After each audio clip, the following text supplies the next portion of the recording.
Okay, there you go. All right, guys. So I will start by introducing Christopher. Chris, you gotta help me pronounce your last name there. Trotzik. So Yeah, you there got you it. go. There you go. Yeah, so Christopher is he's an independent mortgage planner at Citywide Mortgage Services. He has over 10 years experience in financial services and taxation. And he has a finance degree. He also began his careers as one of the world's largest investment firms, Fidelity Investments in Toronto, where he solved complex investment problems. Since becoming a mortgage broker, Chris has won numerous mortgage-related awards, including Rookie of the Year.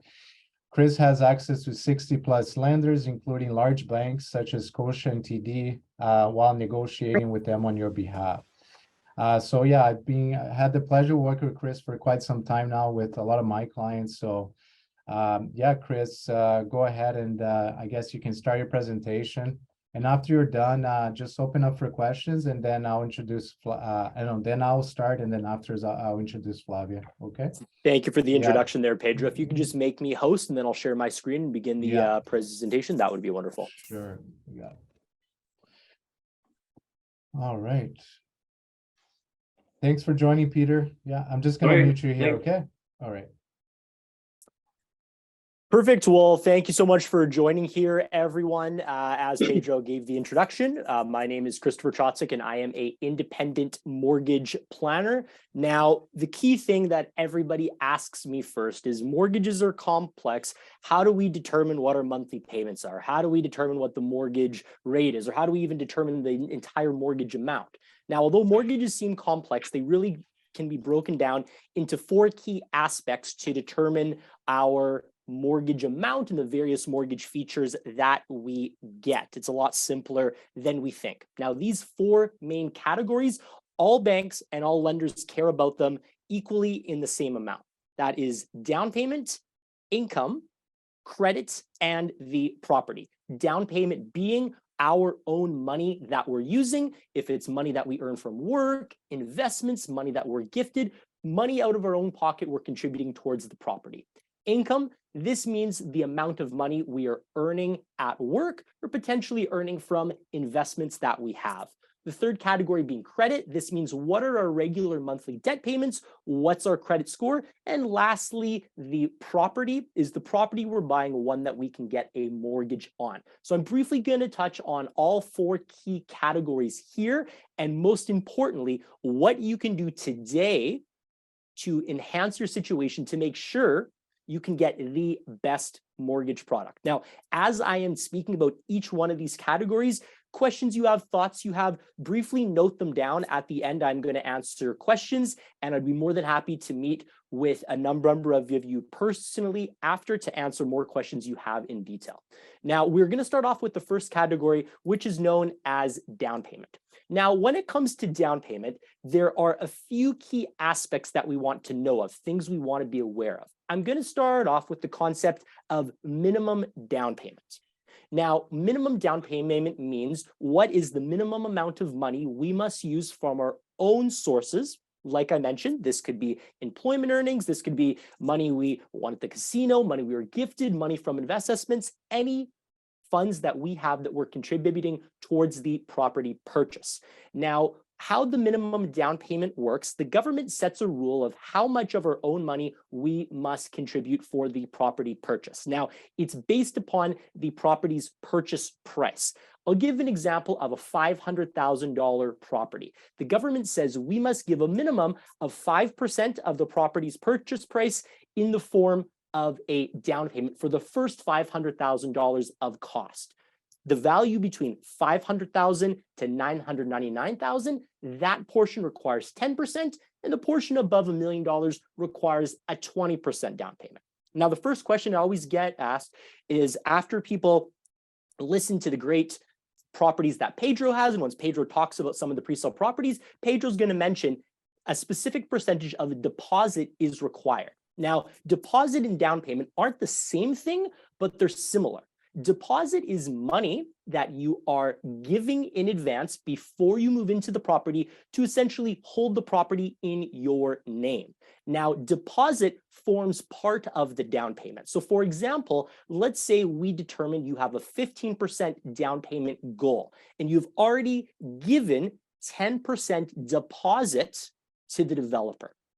If you had that 15% down payment goal, right before you move into the property, you would only give 5% more down payment because you've already provided 10% in the form of a deposit.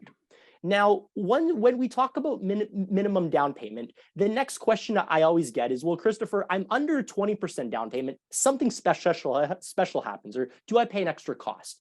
When our down payment is under 20% of the property's purchase price, we pay something which is known as the CMHC fee, also known as mortgage default insurance.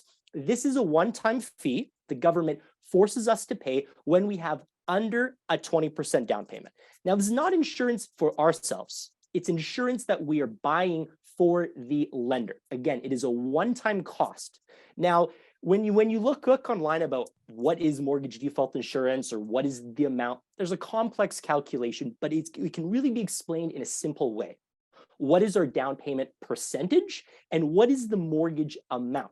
So for example, if we're buying that $500,000 property and we have a 15% down payment, we would pay approximately $11,000 in this mortgage default fee. Now, most importantly, it doesn't come out of your own pocket. It is included in the mortgage amount. So with each mortgage payment that you make, part of it is going towards this fee. Now, a common question I get asked is people say, Christopher, $11,000, I'm just going to wait until I have a 20% down payment so I don't have to pay this fee. And although it sounds great that we can avoid this fee if we just wait an extra year, wait an extra period of time to save up more down payment money, this is almost always not the best strategy.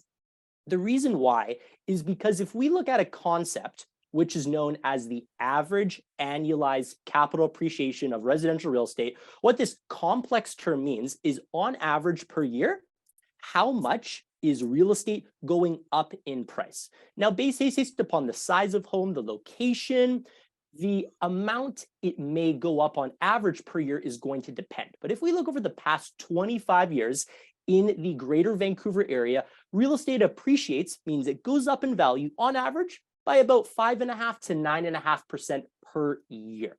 So if we use an average $500,000 property price, just simply a 6% increase means the property is gaining in value by $30,000.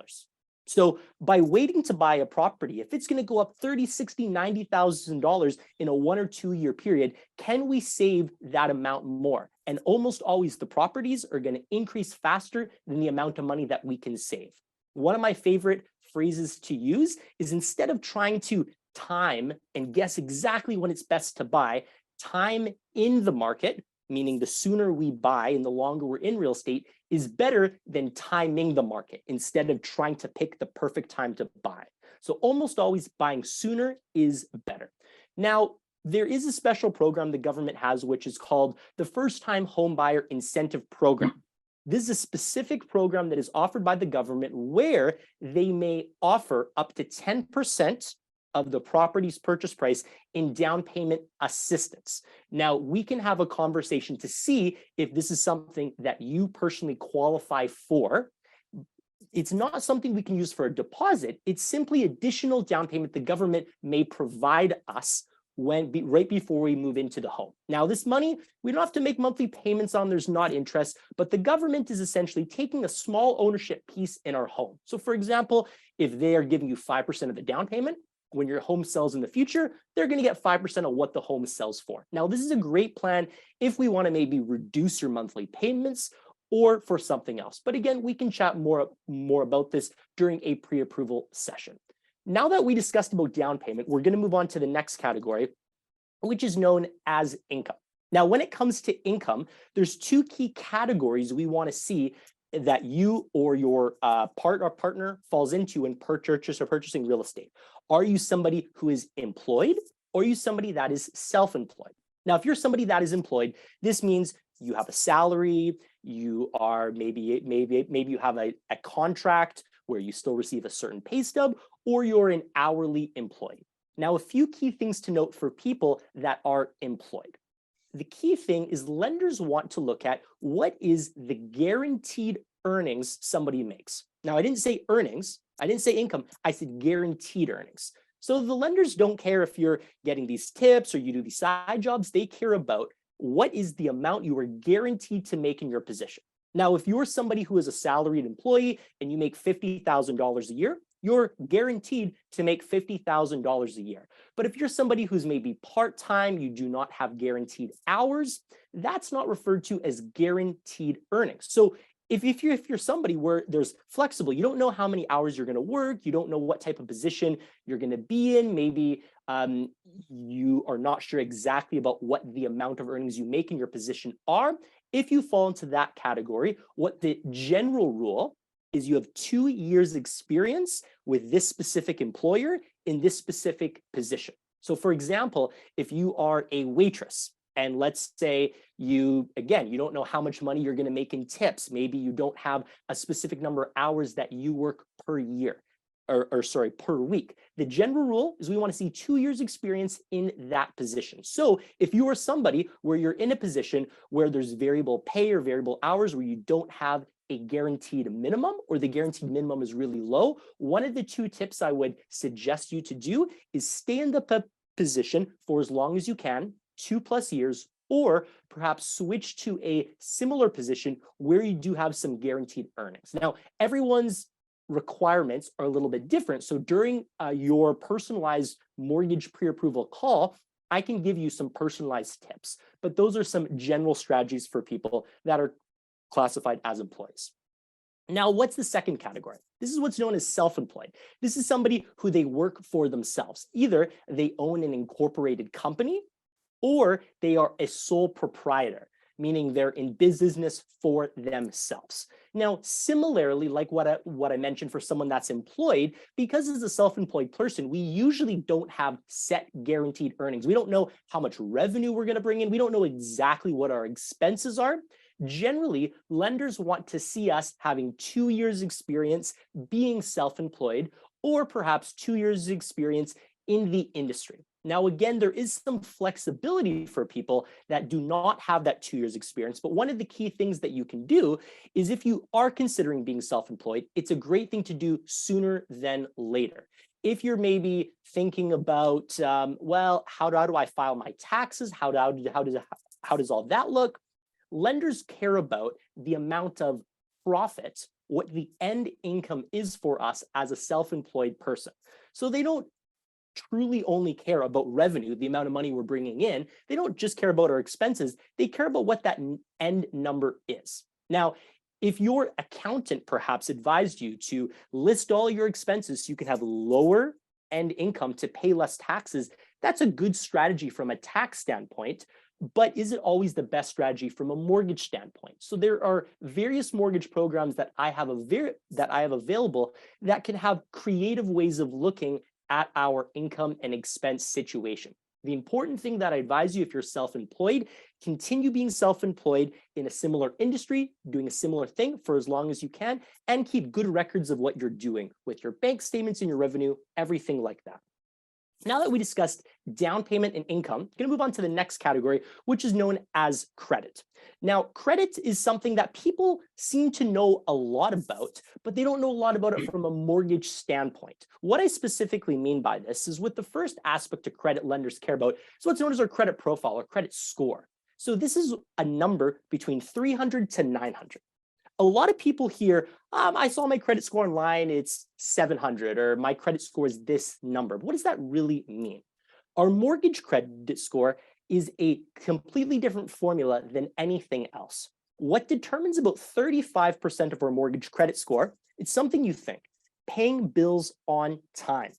Now, there are specific credit score requirements based upon the amount of down payment we have, but the best piece of advice I can give you for your credit score is pay your bills on time. Regardless if it's a phone bill or if it's a car loan, if you're 1 day late paying a bill by $1, it's just as bad as being 60 days late paying a bill by $1,000.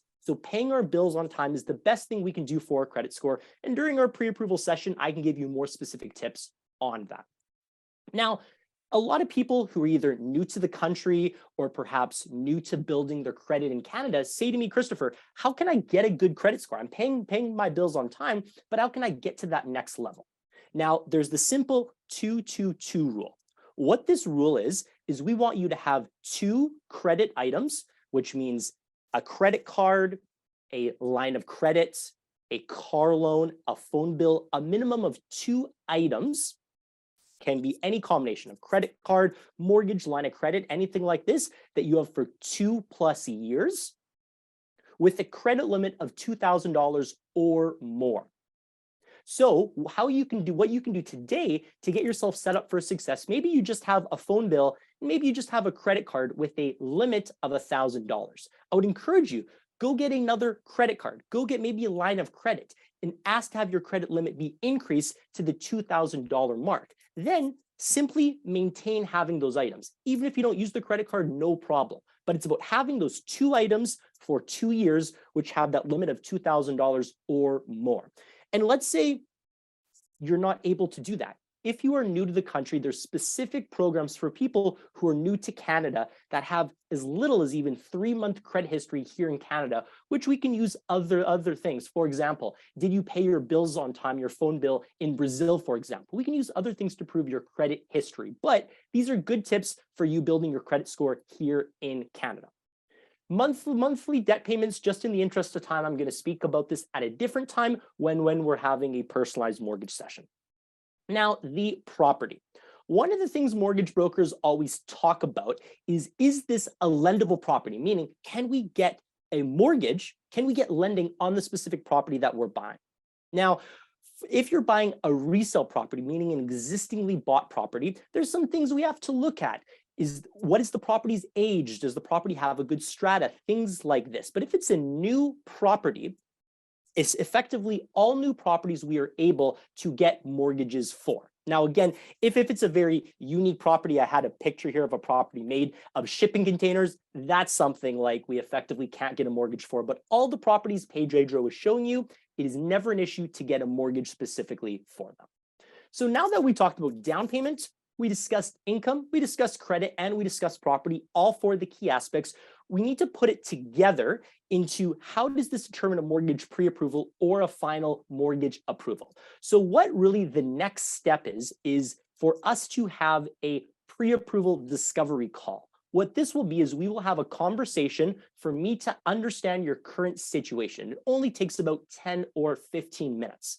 I then get some basic documents from you and I create you a customized mortgage plan. What this specifically means is I would be able to let you know today the mortgage amount, the approximate payments that you can get today, but I'm also going to make you a personalized strategy. So when that pre-sale property completes, is available for you to move into in 2 or 3 years from now, for example, that you are in the best situation to get that mortgage. Now, there are some cases for some people, we're able to actually confirm your mortgage details right away, right when you buy the property. And for others, we get the final mortgage right before you move into the property. But the most important thing is by contacting me, I can let you know what your mortgage situation looks like today, but most importantly, set you up for success so that you are ready to get the perfect mortgage once you move into the property.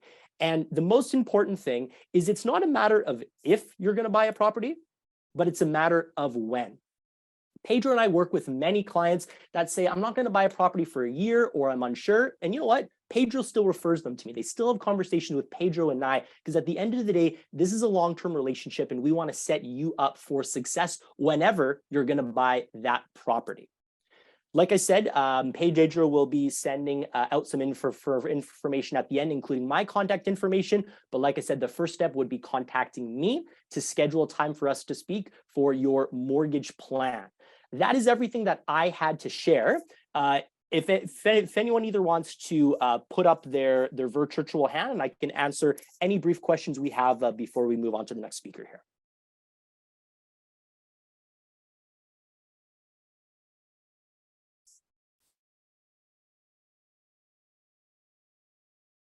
Perfect. Alan. Hey, Christopher.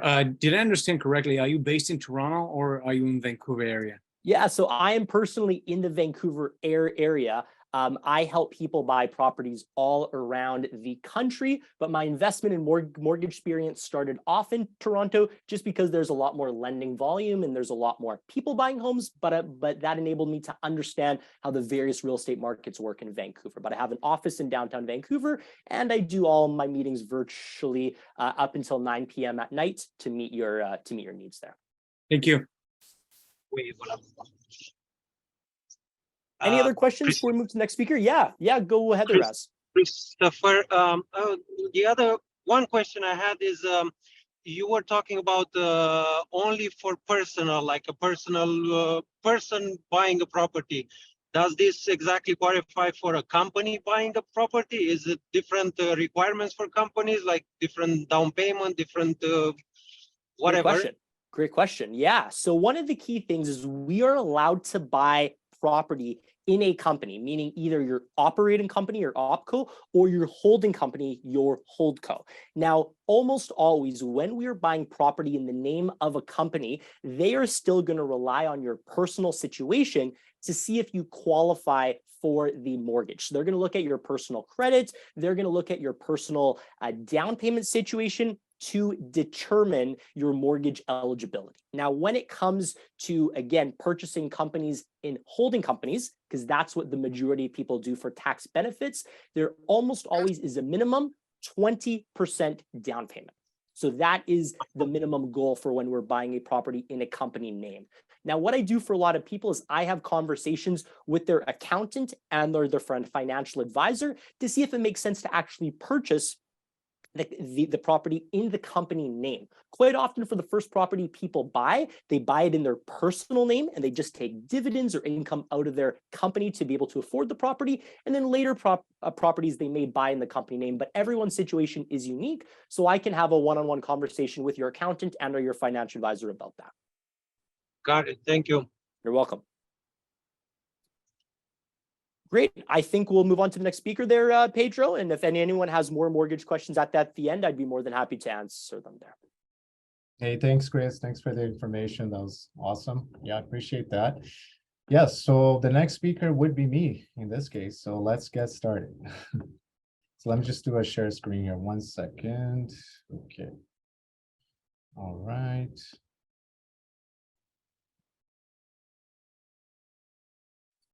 Let's try this here. Did you make me host already, Chris? Yeah, I just clicked it, so just try. It says host disable participant screen sharing.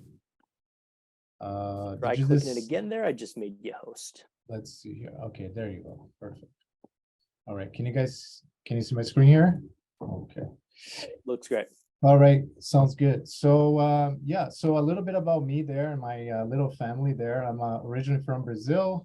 We came to Canada actually in 1996, so it's been a little while here. And so I have my wife Hasti and 2 children, Josh and Isabel. I started real estate back in 2005, so that's when I got my real estate residential license. And yeah, our team today, we have a team, it's actually grown a little bit more. We have about 7 agents, I believe now. And yeah, we've done quite well. We are usually the top 1% here in our brokerage and top 10% medallion as well, which is in terms of sales achievements. About pre-sales as well, one thing that we have is we have some strong relationships with some of the top developers in the industry, such as Polygon, for example. We sold quite a bit of their projects, some other big developers like Boza, Mosaic. So we sell quite a bit of their properties as well. So one advantage of going with our team is that we do get a lot of VIP access, first access, for some of these developers, depending on the site itself. We've done about 150 plus transactions since 2020. Yeah, so let's talk about here importance of hiring a buyer's agent. So first of all, most importantly, is it doesn't cost you guys anything to work with a buyer's agent. So that in itself It makes sense for you to have your own representation. A lot of people think, there are fees to be payable to the buyer's agents, but no, how it works with a pre-sale, for example, is that we get paid directly by the developer. And if it was like a resale property, something that's not brand new, we also usually our commission would come from the seller or the listing brokerage. You only have to pay commissions when you're selling a property, but when you're using a buyer's agent, there's no commissions to be paid. Another advantage here is that we would do a detailed analysis.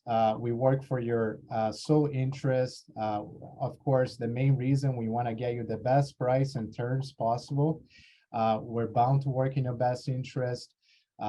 And we, with pre-sales, a lot of these developers, most developers, they have their own contracts that they use. So we, as a specialist in pre-sales, we know what to watch out for. We make sure that, you're not going to get into a situation.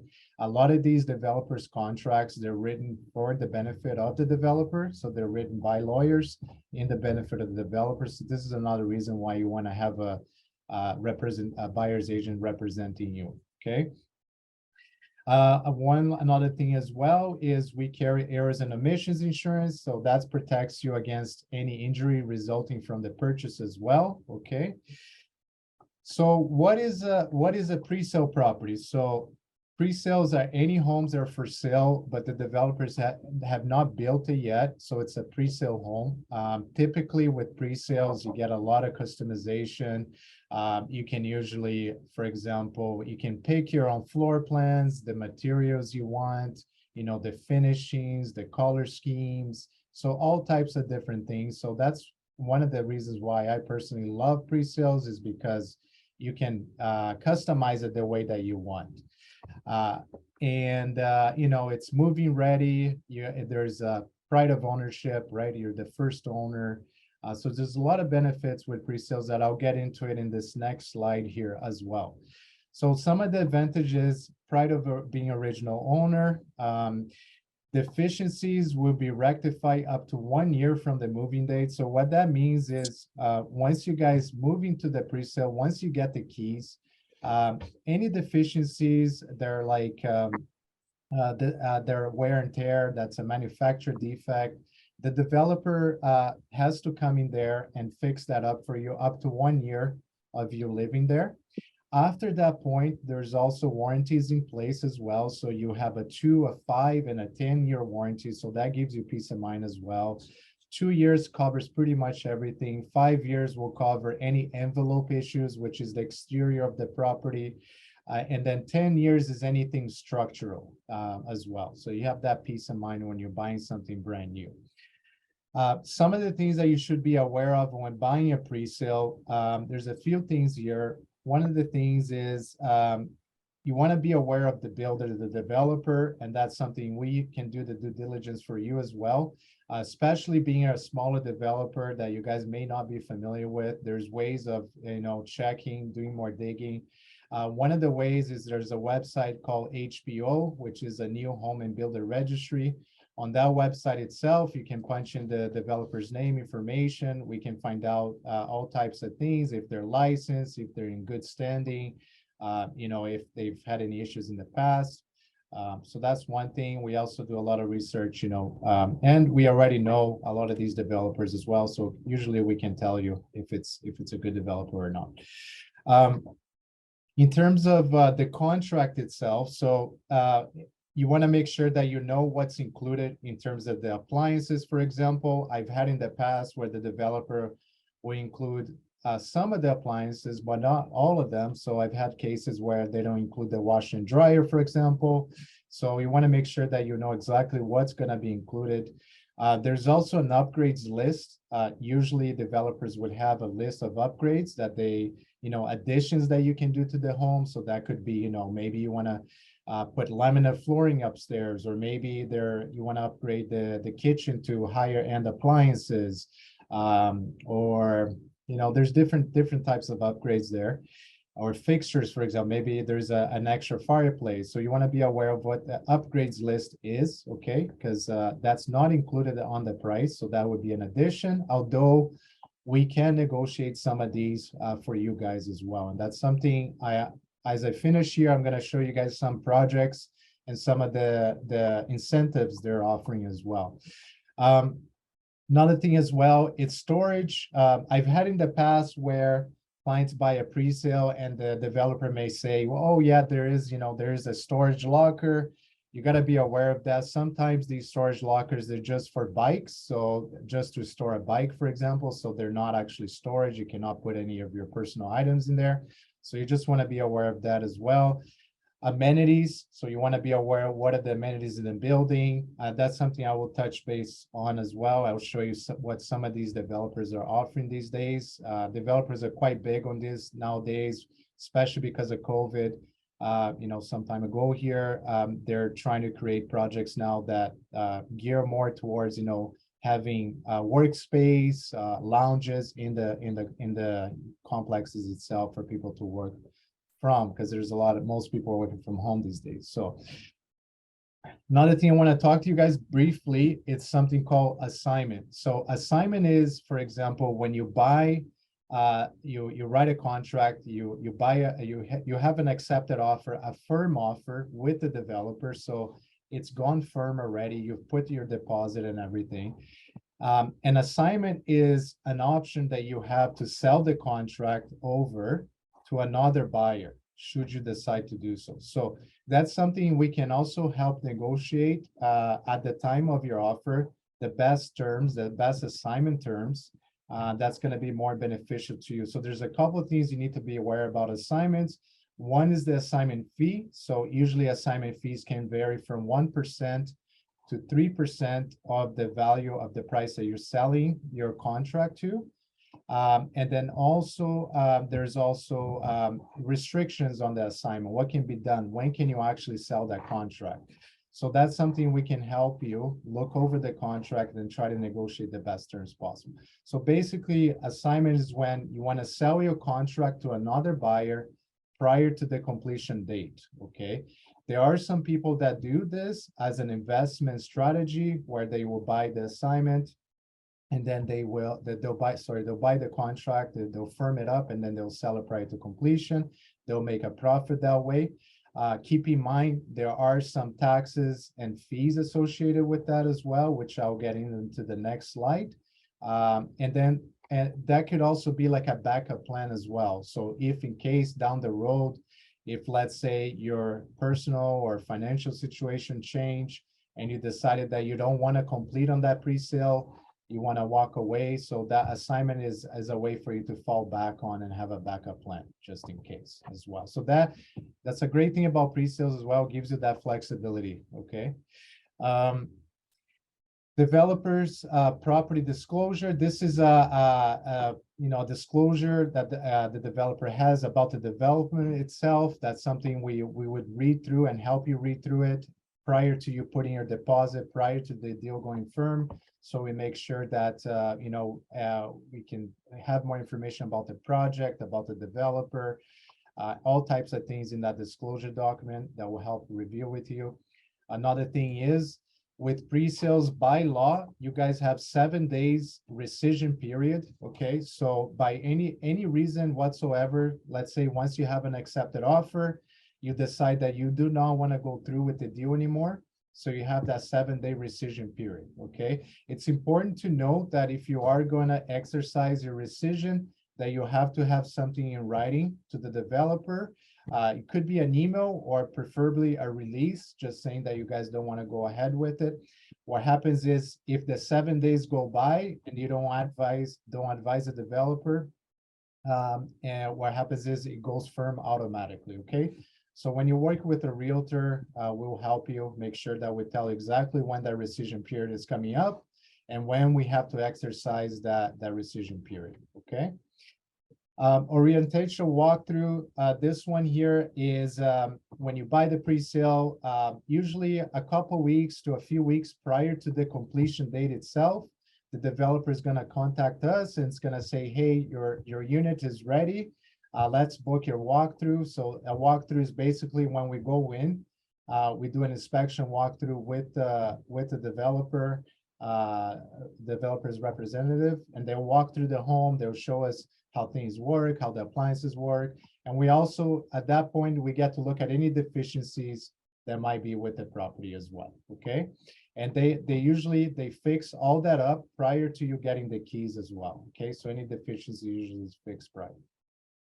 Another thing is, expect construction delays, okay? So, usually I've never seen a developer complete on time. So, they'll have a scheduled date there. So be prepared for that. During COVID, we had some delays for 6 months, even some projects up to a year. But typically we see around 3 months to 6 months delays. So just be prepared for that. To be honest with you, having a delay in our market here is not a bad thing, because the longer it takes here, the more appreciation you get, okay, with the property. One thing to keep in mind, which I'm not sure either Chris or myself touched on, one thing that we do love about pre-sales, and this is the whole title of the seminar, is because, with the high rates that we have now, the beauty of pre-sale is that you only need to put a 10%, usually around a 10% deposit. And then you don't have to get your mortgage approved now, fully approved now. So what happens is you put in that deposit, you're sitting down with Chris. Chris is going to go over, the best plan of action for you guys to make sure you guys not going to have any issues down the road. But you don't necessarily need to have the mortgage fully approved now. So the beauty of it is that you're not going to be paying the high rates today, okay? And we'll talk about that a little bit later here as well. Because what the predictions are in terms of the mortgage rates and everything like that, okay? So that's why I think right now is a great time, because the developers, they're giving a lot of incentives. Some of them do need to sell these projects, so you're getting a good deal now, and you're not paying today's rates. So again, the mortgage is only going to be due once you actually complete on the property. So that's going to be, it could be 2 years from now, could be 3 years from now, 4 years from now. So it just depends how long that project is, okay? I think that's about it. One more thing a couple more things here is that there's something called official completion notice letter. When you actually get the official notice of completion, that's when you have to make sure that you sit down with Chris and you finalize all your mortgage, okay? Make sure, because usually the developer will give you 2 weeks to make sure that's all finalized. Once we get that letter, we know for sure that's when the completion is going to be happening, okay? Lastly, there's an outside date. Outside date, every contract has one. What that means is the developer has until that particular date to deliver the property. If in case the developer cannot deliver by that date, then you're entitled to get your deposit back most of the occasions. Most people don't choose that option though, because by that time, your property is going to have appreciated quite a bit. So people usually just tend to wait and until the developer can finalize the project, okay? One more thing before I forget, another thing about pre-sales is that you're buying the price today. So let's say you buy something for 500,000, 2 years from now, let's say that property is worth 600,000. That's already profit in your pocket. Your financing is always based on the original price you paid, okay? It doesn't matter if the property has gone up in value, you're based on that original price that you paid, okay? We talked about deposit here already. So usually we're seeing around 10% deposit, most pre-sales out there. Sometimes we see developers ask for a little bit higher deposit, and that just depends on how long the project is. If the project is like 3-4 years from now, the developer may require a little bit higher deposit, but a lot of the projects we're seeing now, it's usually around 10%, okay? It's usually 5% within 7 days, like after that 7-day rescission period is done, and then you do the other 5%, can be 3 months, 6 months, 9 months. That just depends. We can also help negotiate that as well, okay? GST is something you guys need to keep in mind. So there's a 5% GST, which goes on top of the purchase price. So whenever you guys see prices advertised out there, keep in mind you also have to factor in the GST. One thing about GST is like you can also finance that in your mortgage itself. So most people do choose that option. So it's not something out of pocket that you need to pay. It's going to be added to your mortgage. Okay, most people just do that. Another thing you guys need to keep in mind is something called property transfer tax. Property transfer tax with pre-sale properties, if it's anything under 750,000 threshold, you don't have to worry about paying this tax. I'm not going to get into too much detail actually about this right now because Flavia is going to be talking a lot more detail about this. I'm going to let her talk about it and she'll explain this a little bit further for you guys. Remainder of the down payment. So keep this in mind as well. So let's say if you guys put 10% deposit here, the deposit is already part of your down payment, okay? The remainder of the down payment is only on completion date. So that's only 2 years from now, right? Or whatever, when the project is actually being completed. We do have a lot of clients that, for example, they need more time to save up more money for the down payment. So again, another benefit of the pre-sale is that you know, if you have the 10% right now, great, you can get into a property. And then let's say you need a couple more years to save the remainder. You have that time as well to come up with that, okay? Chris already touched on some of the down payment here, so I'm not going to get into that too much. I think you guys already understand that, but if you have any questions about that afterwards, let me know as well, okay? Closing cost, usually you want to budget around $2,500 roughly for that. That includes your notary fees, property tax adjustments, land title fees. This is just an approximate figure here. It's kind of hard to have a hard number because this varies a little bit, but I would say roughly $2,500, maybe to $3,000 for closing costs. Flavia can probably touch base on this a little bit more as well, since that's more her expertise. And lastly, is capital gains. That's something you guys need to keep in mind. So if you're buying a property with as an investment, with the intent to invest in that property, let's say you want to do an assignment, for example, as I mentioned to you, let's say you want to sell your contract prior to the completion date, or let's say like you end up like renting the property out, right? So there's something called capital gains. So basically what that is when you do sell the property, it's only when you're selling, the CRA is going to apply a tax on half 50% of the capital gain amount. So basically an example is, let's say you have a capital gain of 100,000. So basically, like, let's say you have a profit of 100,000. And then half of that, so 50,000, that would be taxed on your individual's tax bracket. So whatever income you had for that tax bracket, that 50,000 will be added to it. So you're going to pay taxes based on that tax bracket. So just keep that in mind as well. That's something people don't think about, but there is the capital gains as well. Okay. If it is your principal residence, if you're buying to live in there, there's no capital gains, okay? Only if you're renting the property out, or let's say you're like doing an assignment, selling the contract prior to completion, okay? Monthly and yearly expenses, you have mortgage payment. That's something Chris was down with you guys and set a budget that you guys can afford. And then you have all these other monthly costs here. I don't want to overwhelm you guys too much with this, but basically just as a rough calculation, whatever your mortgage payment is, that Chris is going to help you with that, you probably want to add another $700, $800 on top of that to cover a lot of these costs here, okay? And this is going to vary between properties, so that's why I don't want to get into too much in this right now. I think it's going to be too much information.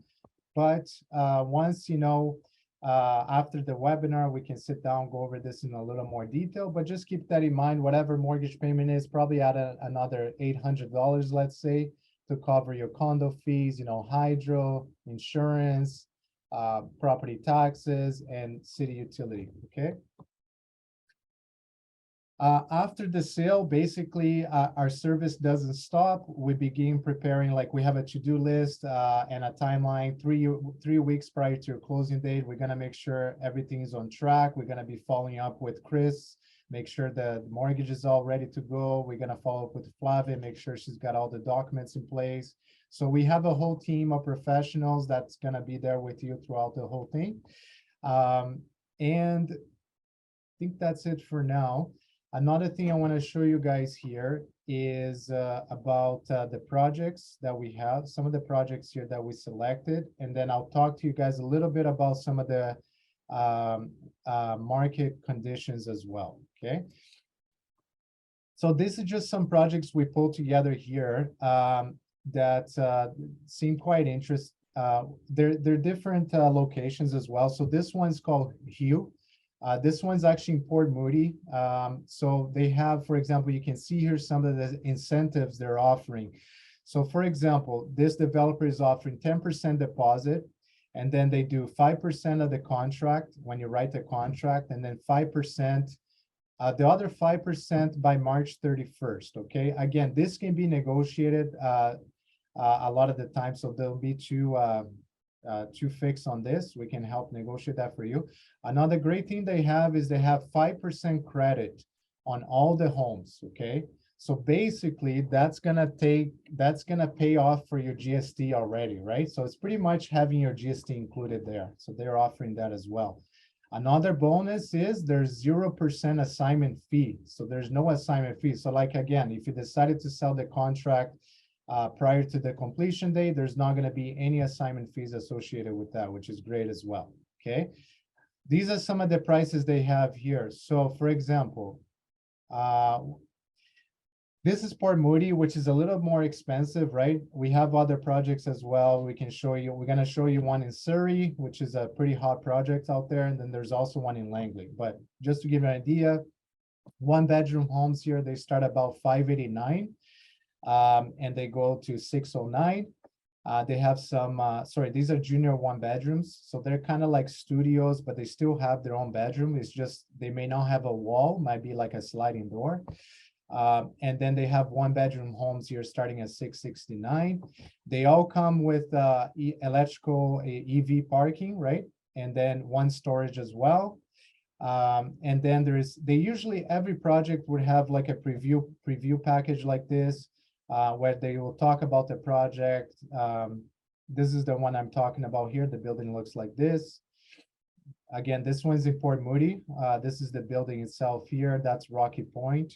So it's a good location. It's not too far from the water there. Barnett Highway is just on your left here. St. John's over here. So that's the two buildings at the bottom. A lot of these projects, they have lots of amenities. For example, this one here, they have a parcel management system for deliveries. They have a co-work lounge, right? As I talked about, a lot of them have these nowadays. You can work from there. Dog wash station, EV parking.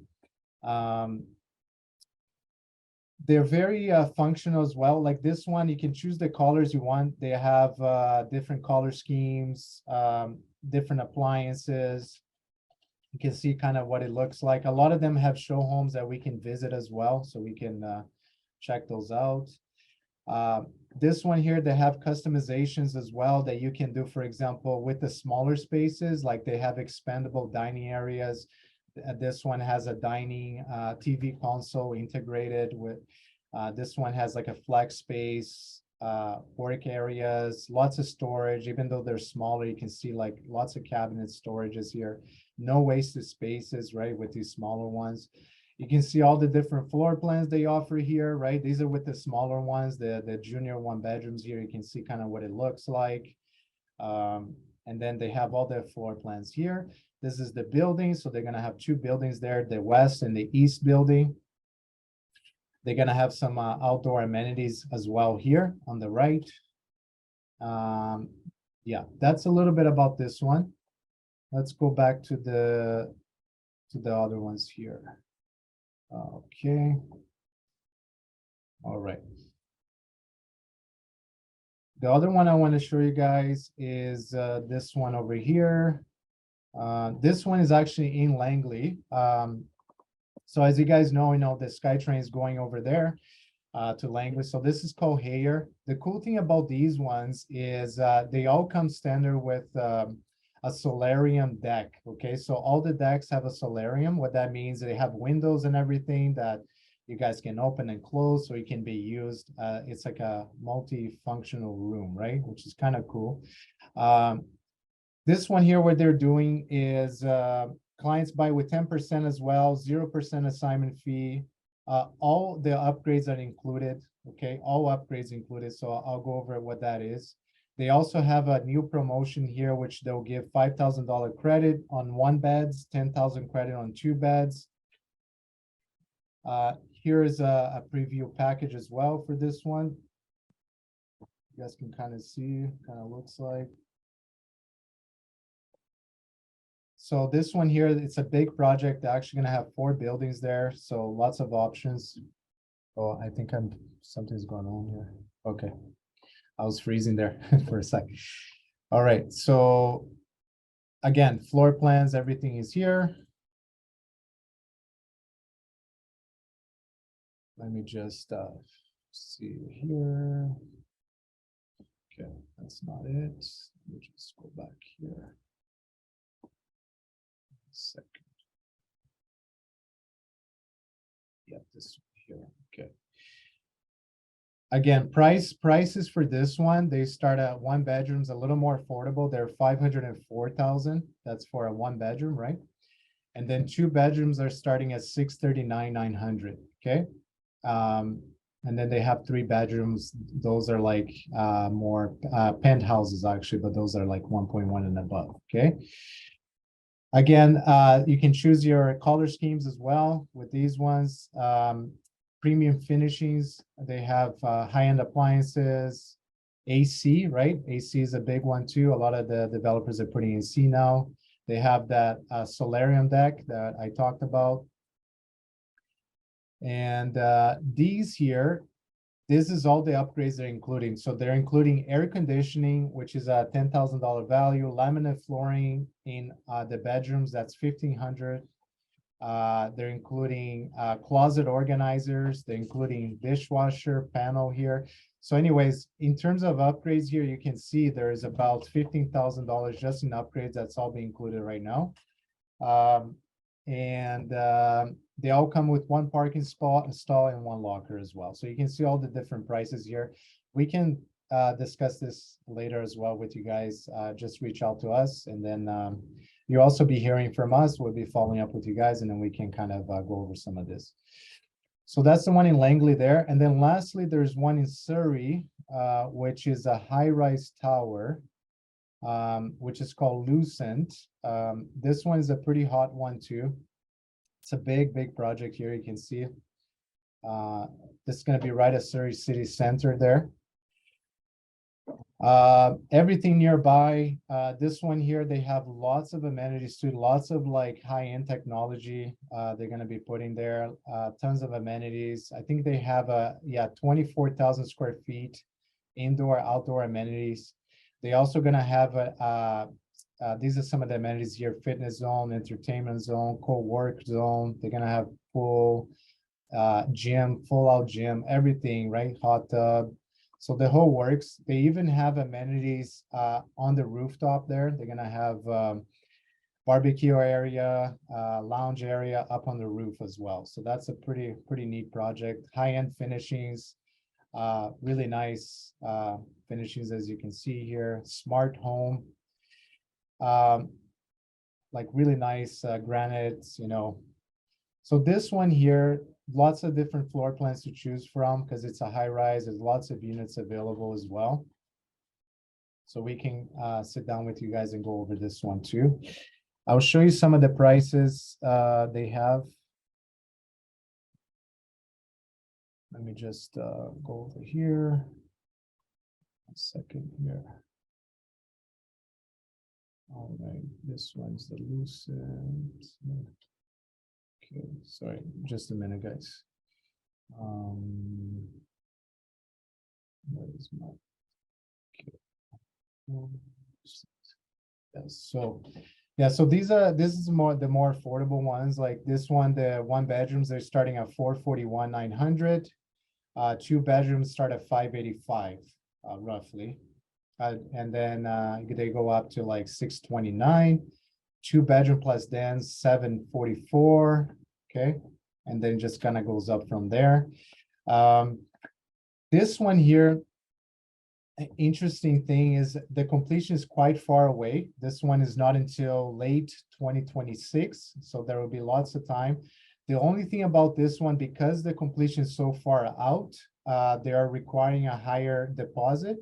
But again, we can try to negotiate some of this with you guys.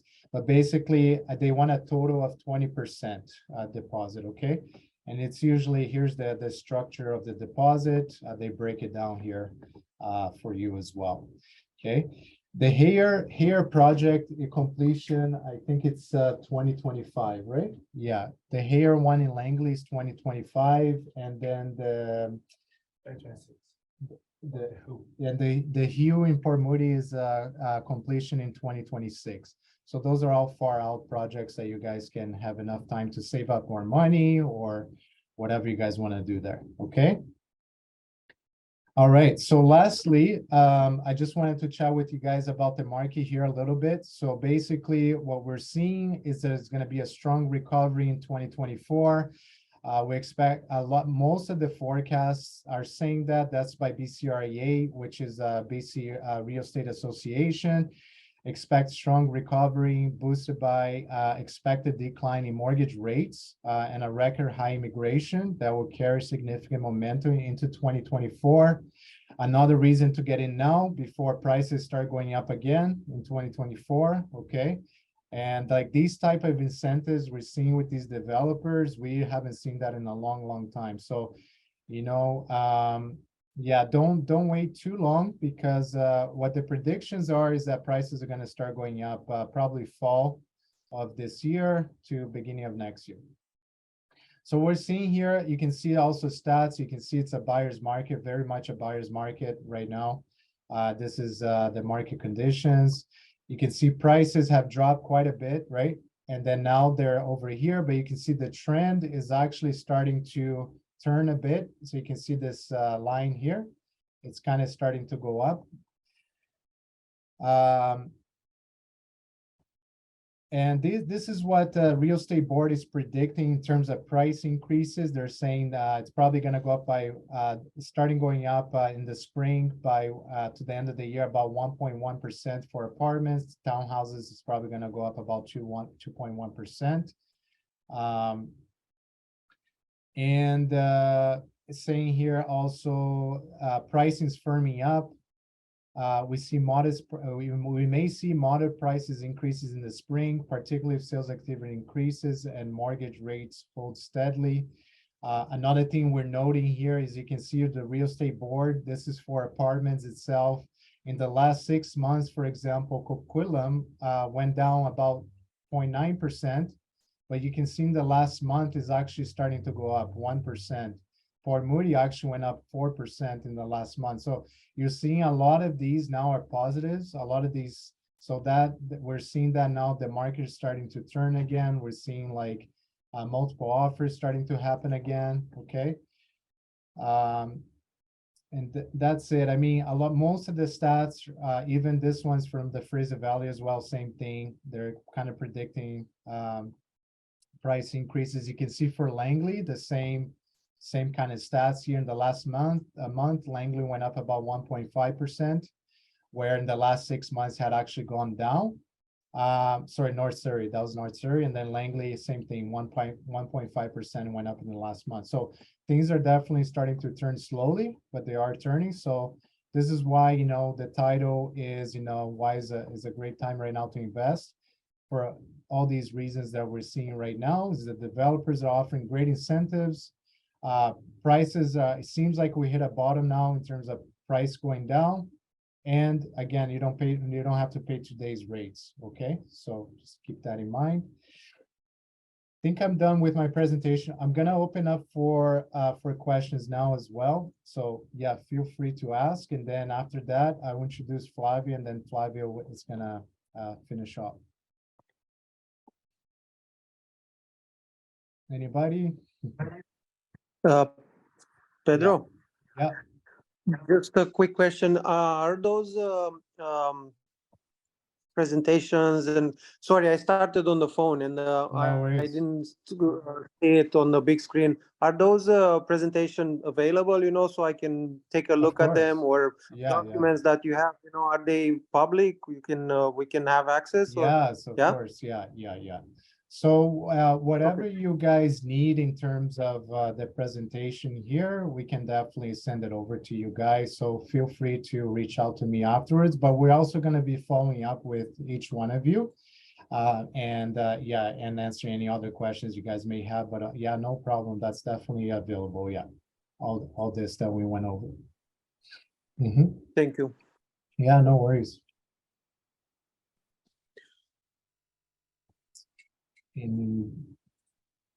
Anybody else? Don't be shy. That's it. Well, Okay. question is gonna be a lot Go of ahead. them, but no, let's see. Yeah, no worries. All right. Okay, so I think, so Flavia is gonna jump in next here. If you guys have any other questions towards the end as well that, you know, maybe you cannot think about it right now and then maybe it popped up at the end, feel free to ask. We're gonna open to some questions for Flavia, and then we'll open up again for any general questions for any one of us, okay? So just feel free to ask. Yeah, so it's a pleasure to welcome Flavia from Zankop Notary Public. Flavia holds a master's degree in applied legal studies, notary program and business admin, MBA. She has 6 years of experience working as a notary and leads a team of 5 legal assistants. Her office is actually in Langley on 200th Street. It's very close to Highway 1, very convenient. And it's, about 15 minutes from IKEA in Coquitlam here.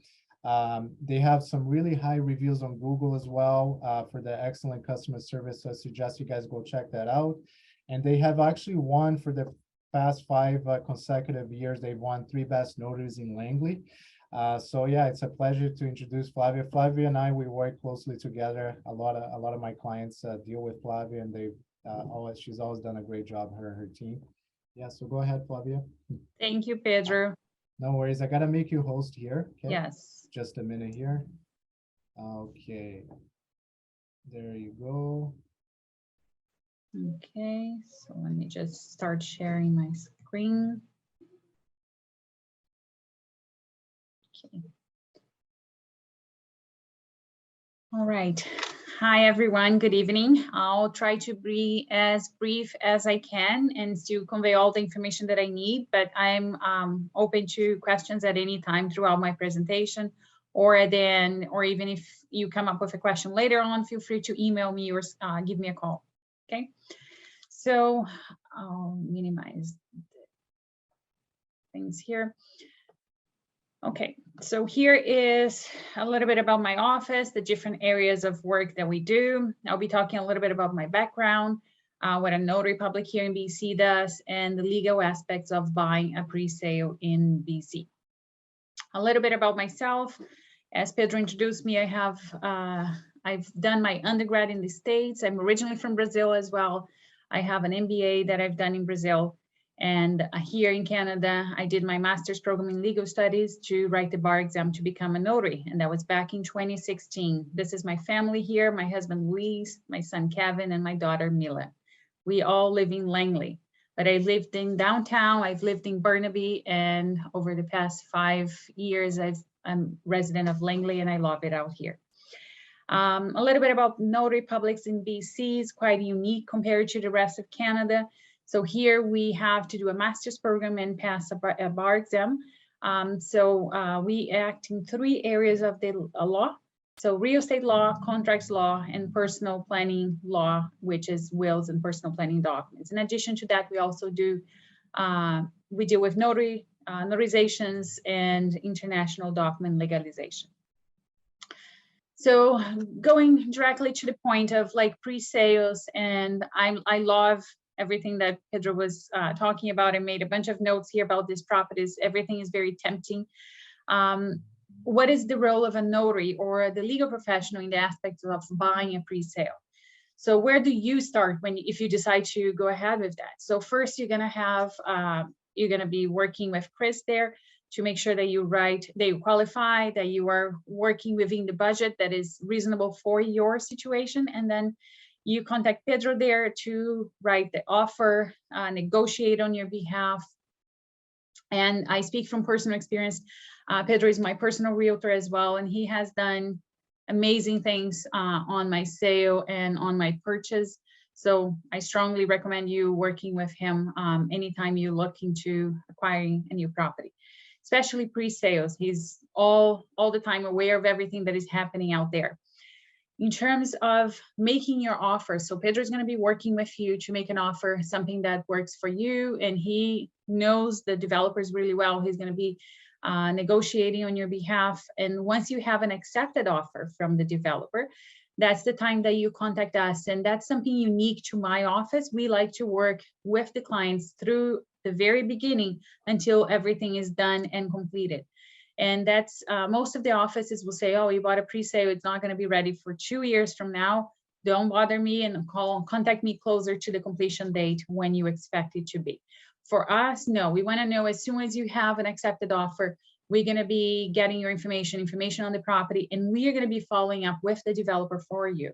So we have scheduled phone calls with or emails with the legal representative of the director of the development to make sure that we get information. And sometimes we even get the information prior to the clients getting the information about when is the final completion date, which is always, as Pedro mentioned, it's always not the date that they have initially thought it was going to be. There's usually delays involved with that. But we book your appointment right away based on the approximate date, and then we keep updating you, and that's a way for us to remind ourselves to follow up, and also to give you an update in terms of what have we heard from the legal representative of the developer. So when can you expect to have this complete? And we keep following up and keeping you posted. And then once we have a set completion date, we prepare all the documentation for you to review and everything to be set for your signing appointment. The signing appointment, that's when you come into our office and we explain all the documents to you. Keep in mind that we are your legal representative, so we are always acting with fiduciary duty, acting on your best interest. So in general, what is the notary role on the purchase? So we are the hub. We are the person that will be, or the company that will be contacting everybody, all the involved parties in this transaction. So both realtors, the realtor for the buyer, the realtor for the developer, the mortgage paperwork from your broker, and also from the actual lender. We contact your home insurance people, strata, if it's a strata property, the strata management company, to get all the details about the strata, and the legal representative representing the other side, the seller. We review all the documents and put all the documents together for your signing appointment. For your completion date, Pedro touched a little bit on that as well. It's always estimated. So they have a date where they estimate to be the completion date. Usually that gets delayed. We keep following up. We get the final notice, final notification of when the completion date will happen, usually 2 to 3 weeks prior to the actual completion date, which means that they have already applied and we're going to have a title ready by then. Sometimes, and it's not very often that it happens, but sometimes it could happen that even with that set completion date, they might postpone a little bit, and they will let us know a couple of days ahead of time. I don't want to overwhelm you with information, but I just want to let you know, if that's the case, you have an option of still going ahead and completing with the date that they have set, and that's what it's called, completing in escrow, or you can wait. It's your choice at that point. And if that is the case, we are very experienced in doing either options. We can discuss with you at that when the time comes, and if that's the situation, what is the best approach for your situation there. Another very important thing about pre-sales is property transfer tax. So anytime we acquire property here in BC, there is property transfer tax that is applicable. On my website, I have this page called PTT calculator, property transfer tax is PTT, where you enter the value of the property and you just hit the button there, calculate, and it will calculate what is the property transfer tax for you. When you are buying a pre-sale, if you were planning on residing on the property and the property then you have what it's called the newly built exemption. But you need to qualify for that. Who qualifies for that exemption? So it must be a person, not a company, buying the property.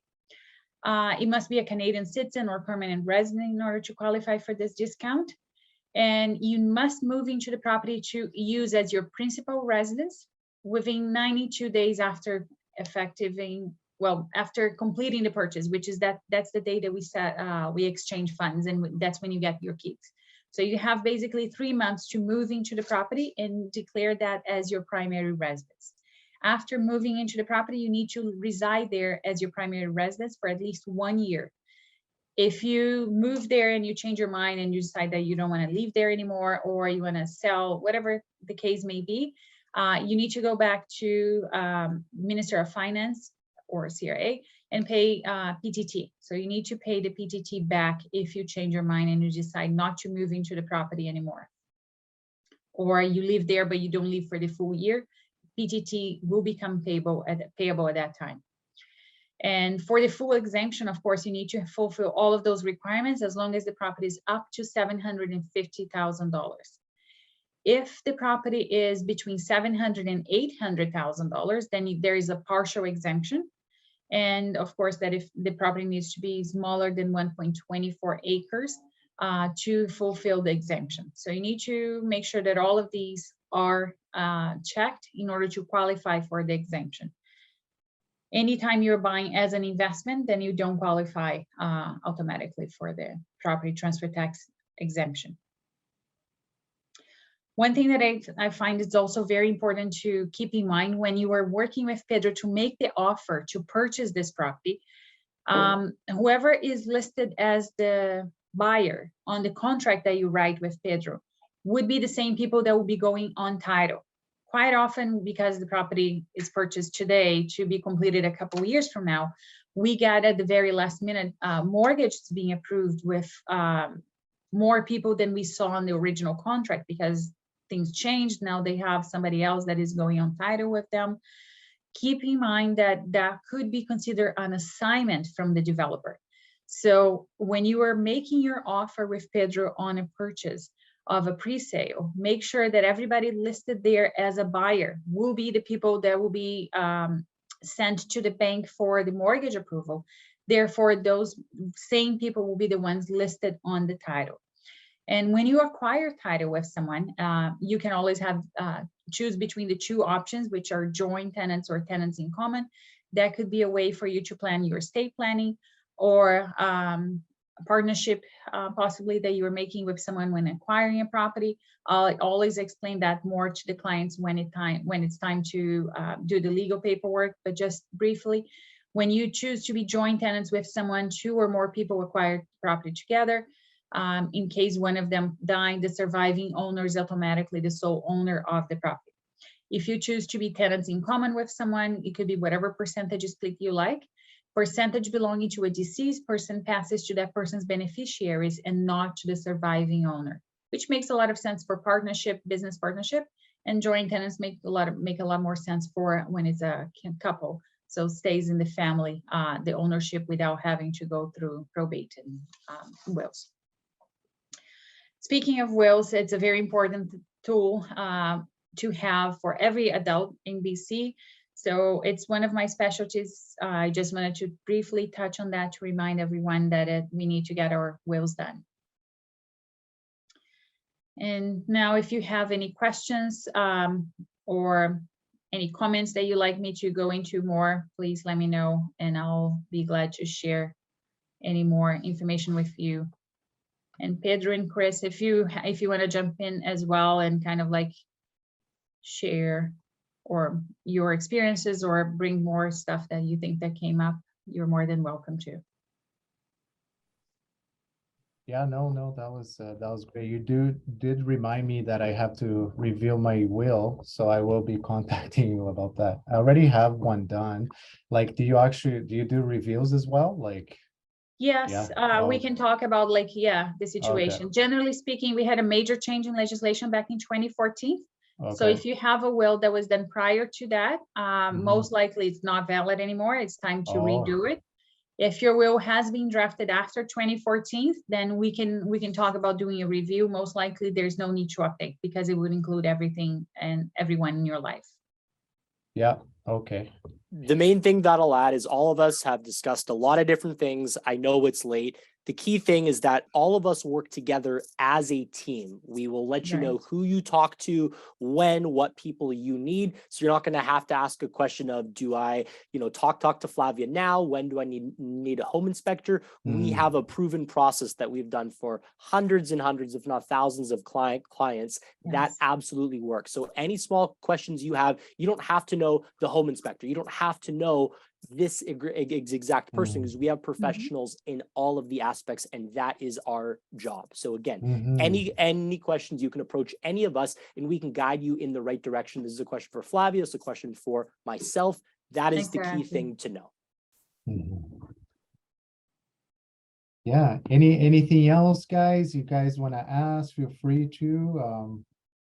Yeah. That's good.